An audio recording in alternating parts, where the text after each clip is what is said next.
네, 안녕하세요. 저는 이지브레인 송파 정신건강의학과 원장 이혜원이라고 합니다.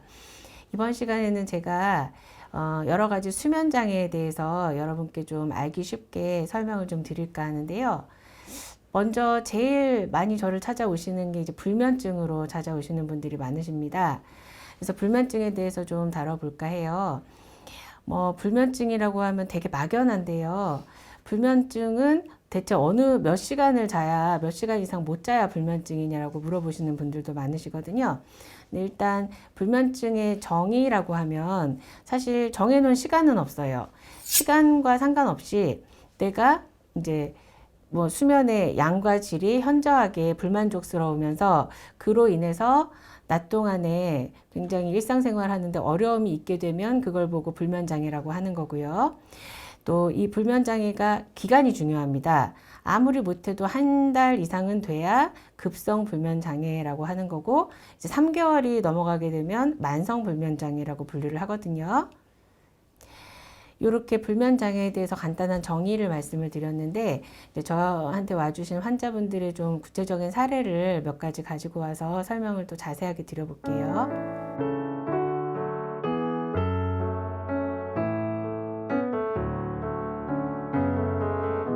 예, 그렇습니다. 이런 분들 많이 봅니다. 근데 저희가 이제 이렇게 불면장애를 호소하시면서 오시는 분들한테 가장 먼저 여쭤보는 게 분류를 하는 거예요. 불면증을 두 가지로 크게 분류를 해서 잠자리에 들어서 잠이 들기까지 30분 이상 걸리는 걸 입면장애라고 하고요.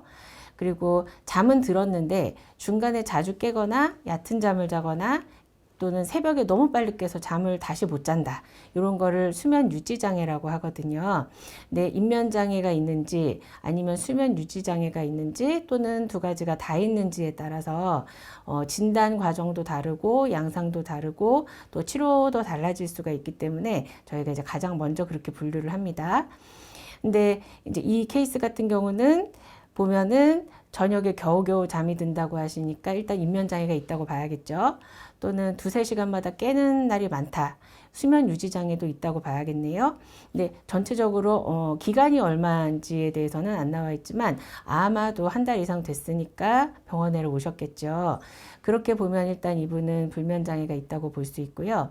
또 이것 때문에 낮 동안에 업무에 지장이 있을 정도로 낮졸림이 심하다. 그렇다고 하면 치료가 필요한 상황이라고 보입니다.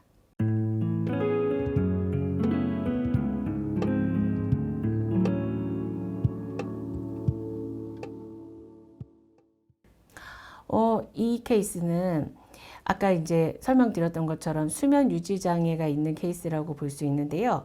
수면 유지 장애 중에서도 이른 새벽에 빨리 깨서 잠을 다시 못 드는 후기 불면증으로 보이거든요. 근데 요거는 조금 특이한 게 우울증이랄지 아니면 알코올 문제랄지 이런 식으로 깊은 잠을 방해하는 다른 신체적인 요인이 있어서 나오는 불면증의 경우가 2차 불면증의 경우가 많기 때문에 이 케이스는 조금 더 자세한 문진이 필요해 보입니다.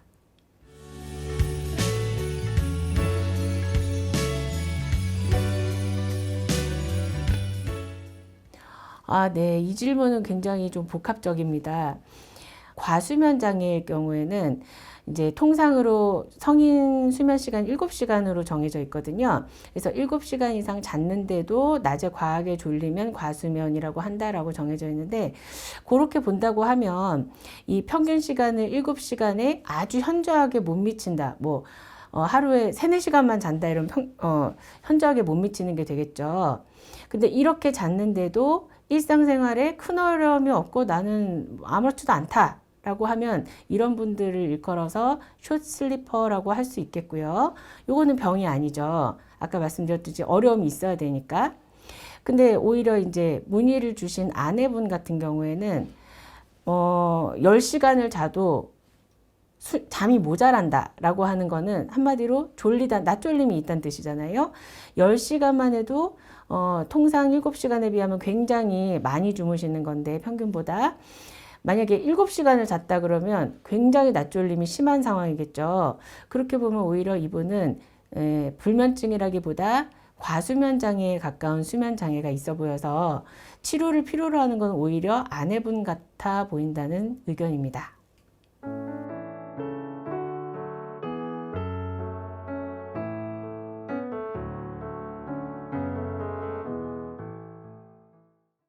모 방송에서 저도 봤는데, 뭐 이를테면 40년 동안 한숨도 못 잤다, 하루도 못 잤다, 이런 할머니 케이스 기억하실런지 모르겠는데, 저희 병원에서도 그런 경우를 많이 보거든요.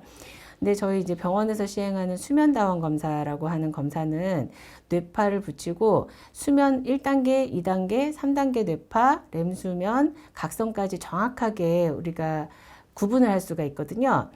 그래서 이제 각성과 수면이 잘 구분이 되는데, 그걸 붙이고 주무시는 가운데서도 본인은 전혀 못 잤다고 이제 걱정을 하시는 분들이 계세요. 근데 이제 비디오를 같이 돌려보면은 코를 골면서 주무시는 경우가 많거든요. 그 이유는 각성 1단계로 들어가는 순간에 의식이 없어지면서 기억이 사라집니다. 그래서 잠이 드는 순간은 기억을 못 하셔요. 단지 이제 잠에서 깨는 순간은 기억을 하시는 거죠. 그 중에서도 이제 렘 수면처럼 얕은 잠을 자다가 깨게 되면은 꿈까지 기억을 하시는 경우도 있어요.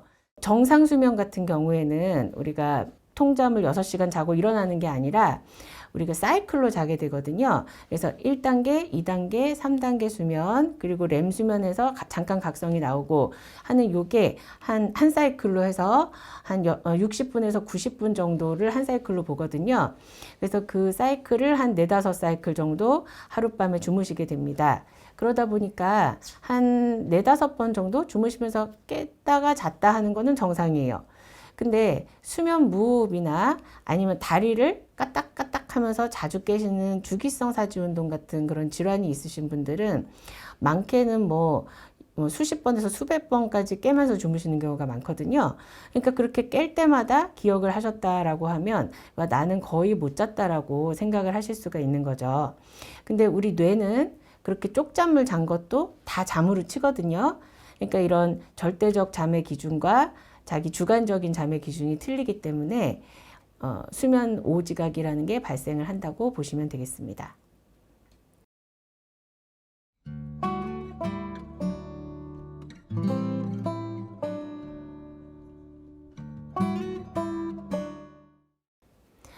네, 그리고 불면 장애의 원인이 단순히 수면의 문제뿐만이 아니라 밑에 깔려있는 다른 정신 증상의 문제일 수도 있거든요.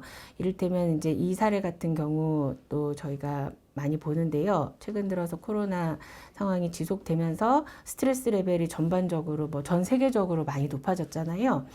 누구나 이렇게 스트레스 상황에 오래 놓이다 보면은 뇌가 과활성화되면서 반추가 생기죠. 자려고 누우면 자꾸 이 생각 저 생각 들고 불안이 생기고 하면서 깊은 잠을 못 들게 되니까 이럴 때 그냥 쉽게 집에 있는 술 한 잔 마시고 잘까 하던 게 이제 술 한 병이 되기도 하고 하는데요. 아무튼 이제 이러다가 거의 매일 아니면은 주에 3번 이상 이렇게 습관적으로 술을 드시고 주무시게 되기도 합니다.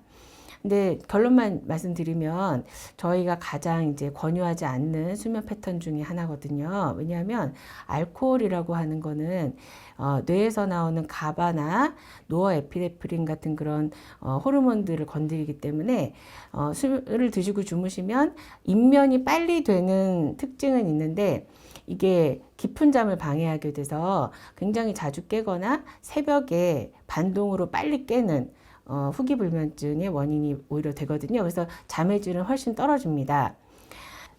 그래서 또 이런 상태가 수개월에서 몇 년까지 지속이 되다 보면은 수면의 문제보다도 오히려 알코올로 인한 금단이나 내성 같은 이런 문제가 더 심각해지는 경우가 훨씬 많기 때문에 저희는 절대 술을 권하지 않고요.